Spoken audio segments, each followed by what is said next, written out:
السلام علیکم ورحمۃ اللہ وبرکاتہ۔ اعوذ باللہ من الشیطان الرجیم، بسم اللہ الرحمن الرحیم۔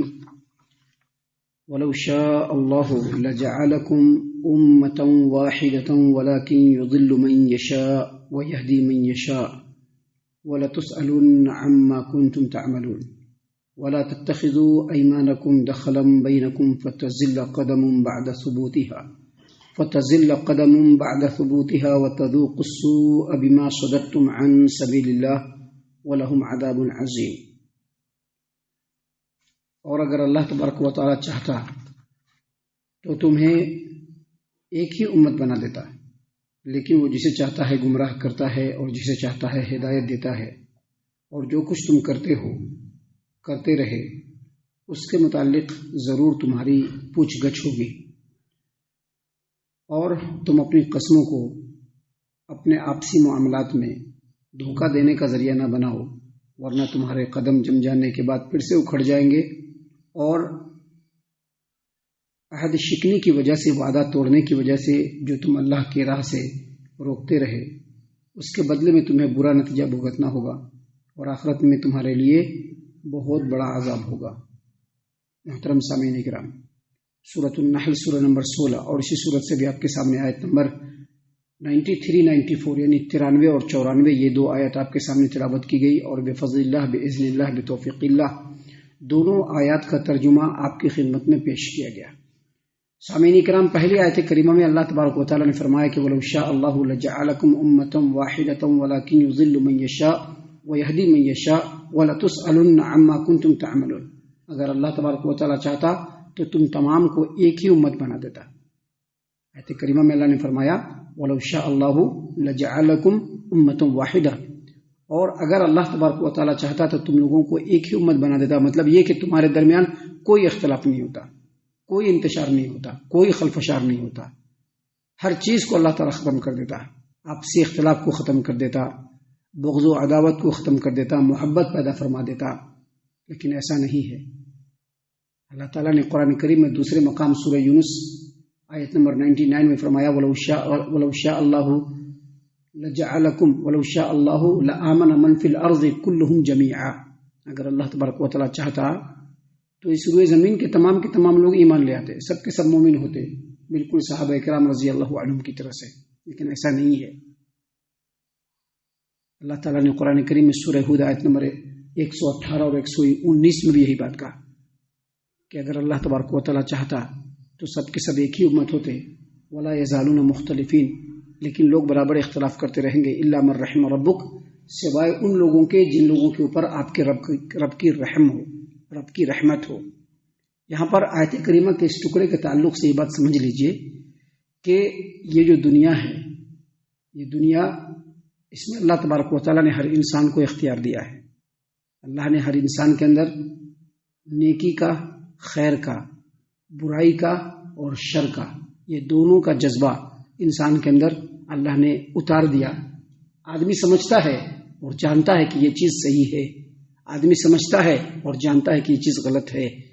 اب اللہ نے اس کو اختیار دے دیا کہ تم چاہو تو صحیح رستہ اختیار کر کے اچھائی کی طرف اور خیر و بھلائی کی طرف چلے جاؤ، تم چاہو تو برائی کا رستہ اختیار کر کے بدنامی اور بدکاری اور بدنصیبی کی طرف چلے جاؤ۔ تو یہ چیز دنیاوی معاملات میں بھی ہے اور اخروی معاملات میں بھی ہے۔ ابھی دنیاوی معاملات میں دیکھ لیجئے، آدمی ایک اسٹیپ لینے سے پہلے 75 بار سوچتا ہے کہ یہ کام کرنا چاہیے کہ نہیں کرنا چاہیے، اس کے ہر پہلو پر غور کرتا ہے کہ اس کام کے کرنے سے ہم کو کیا کیا فائدہ ملنے والا ہے، اس کے نگیٹو پہلو پر بھی غور کرتا ہے کہ اس کام کے کرنے سے ہمیں کون کون سا نقصان ہونے والا ہے، اور بہت سوچ سمجھ کر کے، غور و فکر کر کے، لوگوں سے مشورہ کر کے، حتیٰ کہ کئی دن اس کے اوپر لگانے کے بعد وہ ایک ایسا راستہ چنتا ہے جس میں اس کو آگے چل کر کے خیر و بھلائی ملے۔ اور ٹھیک یہی چیز دینی معاملے میں بھی ہے کہ اللہ نے اختیار دے دیا ہے۔ قرآن کریم اللہ نے نازل فرما دیا، نبی کے فرمان کو اللہ نے محفوظ فرما دیا، نبی کی تعلیمات آج بھی محفوظ ہے، اللہ نے لوگوں کے درمیان اتار دیا، اور لوگوں کو یہ چھوٹ دے دیا کہ اب تم کون سا راستہ اختیار کرتے ہو کر لو۔ یہ ہمارا کلام ہے اور یہ ہماری تعلیمات ہے جو ہم نبی کے ذریعے سے تم تک بھیج رہے ہیں۔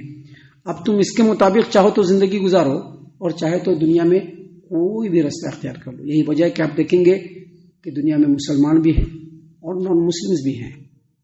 نان مسلم میں ہندو بھی ہے، سکھ بھی ہے، عیسائی بھی ہے، پارسی بھی ہے، پادری بھی ہے، عیسائی بھی ہے، یہودی بھی ہے، مجوسی بھی ہے، زرتشتی بھی ہے، ہر طرح کے لوگ ہیں.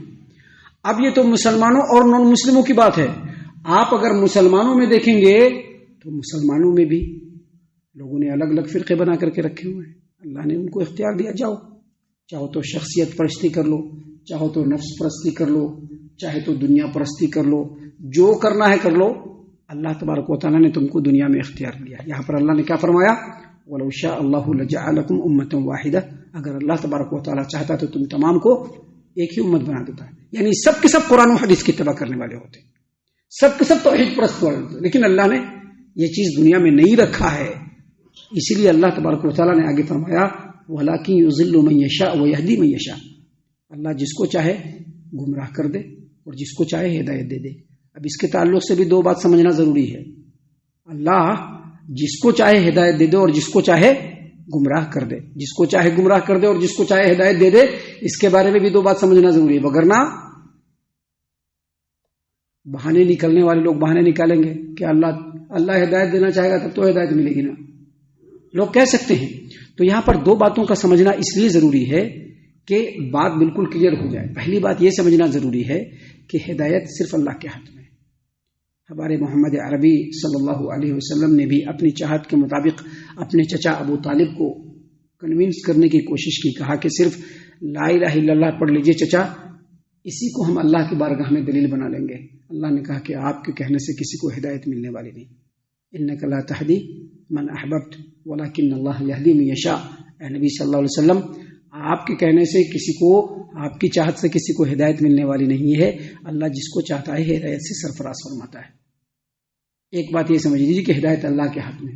دوسری بات یہ ہرگز مت سمجھیے کہ اللہ جس کو چاہے ہدایت دے، نہیں، بلکہ اس آیت کریمہ کا دوسرا پہلو یہ بھی ہے کہ جو ہدایت کا طلبگار ہوگا اسی کو ہدایت ملے گی.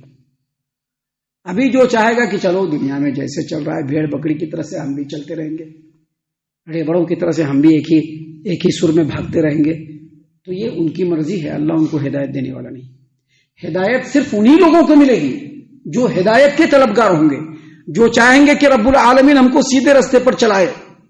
اب دیکھیے قرآن، دیکھیے ہم لوگ 5 وقت نماز پڑھتے ہیں نا، 5 وقت نماز پڑھتے ہیں. 5 وقت کی نمازوں میں کئی رکعتیں ہوتی ہیں اور ہر رکعت میں ہم لوگ کیا پڑھتے ہیں؟ سورہ فاتحہ. اس میں رب العالمین نے کیا ہم کو سکھلایا؟ اہدنا الصراط المستقیم. اللہ ہم کو سیدھا راستہ دکھا. مطلب یہ ہے کہ بندے کے دل میں چاہت پیدا ہو. مطلب یہ ہے کہ بندے کے دل میں چاہت پیدا ہو کہ اللہ ہم کو سیدھا راستہ دکھا.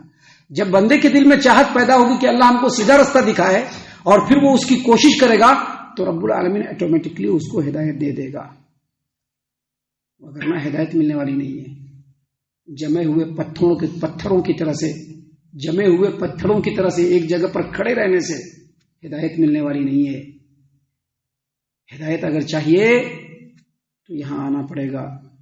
ہدایت اگر چاہیے تو نبی کے فرمان کے مطابق زندگی گزارنی پڑے گی. ہدایت اگر چاہیے تو اللہ اور اس کے رسول کی باتوں کی تصدیق کرنا پڑے گی. اور تصدیق کیسے کریں گے؟ جب اس پر عمل ہوگی تب. یہاں سے سنا اور یہاں سے نکالا ہدایت ملنے والی نہیں. اور ہدایت ہمیشہ مانگتے رہنا چاہیے. یہ مت سمجھ لیجیے کہ ہم ہدایت پر آ گئے، نہیں، ہدایت مانگتے رہیے اللہ سے. اسی لیے 5 وقت نماز پڑھتے ہیں. ہر رکعت میں اللہ تبارک و تعالیٰ کے رسول صلی اللہ علیہ وسلم نے سورہ فاتحہ کو فرض قرار دیا ہے. امام صاحب پر بھی، پیچھے پڑھنے والوں پر بھی. ابھی کچھ لوگ کہیں گے نہیں، ہمارے امام صاحب کے ہاں نماز میں جو لوگ پیچھے مقتدی کھڑے ہوتے ہیں ان کو جو ہے سورہ فاتحہ پڑھنا نہیں ہے. تو یہیں سے ہو گیا فرقہ بندی، یہیں سے ہو گیا اختلاف. اب آپ اختلاف میں چلے گئے، اب آپ کو ہدایت ملنے والی نہیں ہے. اب آپ یہاں سے اختلاف میں چلے گئے، آپ نے شخصیت پرستی کو چن لیا، اب ہدایت ملنے والی نہیں. لیکن جو آدمی سمجھے گا کہ ہمارے محمد عربی صلی اللہ علیہ وسلم نے کہا ہے کہ اہدنا الصراط المستقیم، اب وہ ہر نماز میں اہدنا الصراط المستقیم کہے گا، اہدنا الصراط المستقیم کہے گا، اللہ ضرور اس کو ہدایت دے دے گا. لیکن یہ ذہن اور دل دونوں کے پردے کھولنے پڑیں گے اور اس کی اتباع کرنی پڑے گی. اللہ تبارک و تعالیٰ نے آگے فرمایا وَلَتُسْأَلُنَّ عَمَّا كُنْتُمْ تَعْمَلُونَ. اب دیکھیے یہیں پر اللہ نے فرما دیا, اللہ نے تم کو چھوٹ دے دیا, جو ہدایت چاہے گا اللہ اس کو ہدایت دے گا, لیکن جب قیامت کے میدان میں پہنچیں گے وَلَتُسْأَلُنَّ عَمَّا كُنْتُمْ تَعْمَلُونَ, ہر ایک سے اللہ تبارک و تعالیٰ اس کے عمل کے بارے میں پوچھ کر, ہر ایک سے آپ نے کون رستہ اختیار کیا. دنیا میں اللہ کو اس سے کوئی واسطہ نہیں ہے, آپ جو رستہ اختیار کر لیجیے, لیکن اللہ چاہتا ہے کہ ہدایت کا رستہ اختیار کیجیے. لیکن اس دنیا کو ختم کر کے جب آخرت کی زندگی میں پہنچیں گے, رب العالمین کے سامنے پہنچیں گے, تو اللہ ہمارے ہر عمل کے بارے میں ہم سے پوچھے گا. اللہ تبارک و تعالیٰ نے آگے فرمایا وَلَا تَتَّخِذُوا أَيْمَانَكُمْ دَخَلًا بَيْنَكُمْ, اور تم اپنی قسموں کو اپنے آپسی معاملات میں دھوکہ دھڑی کا ذریعہ نہ بناؤ. اور آگے اللہ نے فرمایا فَتَزِلَّ قَدَمٌ بَعْدَ ثُبُوتِهَا, وگرنہ تمہارے قدم تم سے اکھڑ جائیں گے. اور آگے فرمایا اللہ تبارک و تعالیٰ نے وَتَذُوقُوا السُّوءَ بِمَا صَدَدتُّمْ عَنْ سَبِيلِ اللَّهِ وَلَكُمْ عَذَابٌ عَظِيمٌ, اور عہد شکنی کی وجہ سے جو تم اللہ کے رستے سے روکتے رہے اس کے بدلے میں تمہیں بہت برا نتیجہ بھگتنا پڑے گا, اور آخرت میں تمہارے لیے بہت بڑا عذاب ہوگا. یہاں پر اس آیت کریمہ کا مفہوم یہ ہے کہ کوئی بھی کام کیجیے اس میں نیت بالکل صاف ہونی چاہیے. ابھی نماز پڑھتے ہیں نا, نیت بالکل صاف ہونی چاہیے. یہ جو ہمارا درس سن رہے ہیں نا, یہ درس سنتے ہوئے بھی نیت صاف ہونی چاہیے. ٹوٹل کا ہوٹل نہیں کہ ہاں سب لوگ بیٹھے ہم بھی بیٹھ گئے بس سن رہے ہیں, حضرت کیا بول رہے ہیں بولتی چلی جاتی, ہم بھی اپنا کام کر لیتے. یہ نہیں, نیت بالکل صاف ہونی چاہیے. اگر نیت صاف نہیں ہوگی کسی بھی معاملات کے کرنے میں, اور دوسروں کو دھوکہ دینے کے یا اللہ کو دھوکہ دینے کے چکر میں پڑیں گے, تو اللہ تبارک و تعالیٰ اس کے دو نقصان یہاں پر بتلا رہے ہیں. پہلا نقصان یہ کہ ہماری ساکھ ختم ہو جائے گی, ہماری عزت اور ہمارا احترام لوگوں کے دل میں نہیں رہے گا. ابھی ہم ایک دکان کرتے ہیں یا ہم ایک سماج میں رہتے ہیں, ہم نے لوگوں سے عہد کیا, عہد کو توڑ دیا, بار بار وعدہ خلافی کرتے ہیں, تو اس سے دو نقصان, ایک یہ کہ لوگوں کی دلوں سے عزت ختم ہو جائے گی, اور دوسرا یہ کہ آخرت میں جب بندہ پہنچے گا تو اللہ تبارک و تعالیٰ اس کے بدلے میں یعنی وعدہ خلافی کے بدلے میں اللہ تعالیٰ اس کو سخت عذاب سے دوچار کرے گا. لہٰذا باہمی معاملات چاہے جیسے بھی ہوں, چاہے لین دین کا معاملہ ہو, چاہے کسی کے ساتھ کسی دوسری چیز کا معاملہ ہو, چاہے سماج کا معاملہ ہو, چاہے ملک کا معاملہ ہو, چاہے حکومت کا معاملہ ہو, کوئی بھی معاملہ ہو, نیت بالکل صفائی کے ساتھ. اگر نیت کے اندر صفائی نہیں ہوگی, سامنے والے کو دھوکہ دینا مقصود ہوگا, تو اس کے دو نقصان اللہ تبارک و تعالیٰ نے یہاں پر بتلائے. ایک نقصان یہ کہ دنیا میں عزت ختم ہوگی, دوسرا یہ کہ آخرت میں اللہ تبارک و تعالیٰ سخت عذاب سے دوچار فرمائے گا. ہم اللہ سے دعا کرتے ہیں کہ اللہ تعالیٰ ہم تمام کو ان تمام باتوں کے اوپر خوب غور و فکر اور تدبر کرنے کے ساتھ ساتھ ان باتوں کے اوپر عمل کرنے کی بھی توفیق عطا فرمائے, آمین. اللہ تعالیٰ ہم تمام کو صحیح معنوں میں پکا سچا مومن مسلمان بنائے, اللہ اور اس کے رسول صلی اللہ علیہ وسلم کی اطاعت و فرما برداری کرنے والا بنائے, صحابہ کرام رضی اللہ عنہم کے طریقے پر چلنے والا بنائے, جنت الفردوس میں جگہ عطا فرمائے. اے اللہ ہم تمام کو جہنم سے پناہ دے, اے رب العالمین ہم تمام کو جہنم سے پناہ دے, اے مالک الملک ہم تمام کو جہنم سے پناہ دے, آمین یا رب العالمین. وما علینا الا البلاغ المبین. تبارك الذي نزل الفرقان على عبده ليكون للعالمين نذيرا.